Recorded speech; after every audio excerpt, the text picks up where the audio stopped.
क्या आपका दिल भी हर साल तड़पता है? जब हवाई जहाज आसमान में उड़ते हैं तो क्या आपकी आंखें भी भर आती हैं? लोग कहते हैं हज सिर्फ पैसे वाले करते हैं, लेकिन हज वही करता है जिसे अल्लाह अपने घर बुलाता है और जिसकी तड़प सच्ची होती है।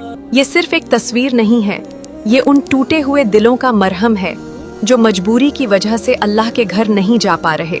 एक बार हजरत अब्दुल्लाह बिन मुबारक रहमतुल्लाह अलैह हज के सफर पर निकले, लेकिन रास्ते में एक ऐसा मंजर देखा जिसने उनकी पूरी जिंदगी बदल दी। उन्होंने एक औरत को देखा जो कूड़े से मरा हुआ परिंदा उठा रही थी। जब पूछा गया तो वो रो पड़ी और बोली, मेरे बच्चे 3 दिन से भूखे हैं। ये सुनकर उनके दिल पर बिजली गिर गई। उन्होंने हज के लिए रखी हुई अपनी सारी रकम उस औरत को दे दी और खुद वापस लौट आए। लेकिन जब हाजी लौटे तो हर कोई कह रहा था, अब्दुल्ला आप तो हमारे साथ थे, आपने तवाफ भी किया और अरफात में दुआ भी। वो हैरान थे कि मैं तो गया ही नहीं। फिर एक रात उन्हें आवाज सुनाई दी, ए अब्दुल्ला, तूने एक मजबूर की मदद की, अल्लाह ने तेरे बदले फरिश्ता भेज। सुभान अल्लाह। अल्लाह को सिर्फ पैसा नहीं चाहिए, अल्लाह को चाहिए एक सच्चा दिल, एक तड़पता हुआ सीना और आंखों से निकले हुए आंसू। अगर आपके पास माल नहीं है तो मायूस मत होइए। सुभान अल्लाह, अल्हम्दुलिल्लाह, अल्लाहु अकबर दिल से पढ़िए और अल्लाह को पुकारिए।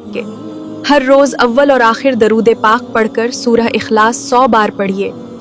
फिर अल्लाह से रोकर दुआ कीजिए, या नबी करीम सल्लल्लाहु अलैहि वसल्लम ने गरीब सहाबा को सिखाया था कि तस्बीह इंसान को ऊंचा बना देती है।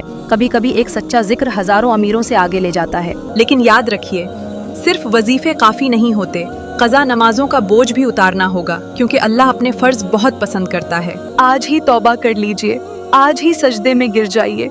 क्या पता आपका एक सजदा 1000 साल की इबादत से बेहतर हो जाए। वीडियो खत्म करने से पहले अपने दिल से एक सवाल पूछिए, क्या आपने कभी सच में अल्लाह को पुकारा है या सिर्फ दुनिया से उम्मीद लगाई है?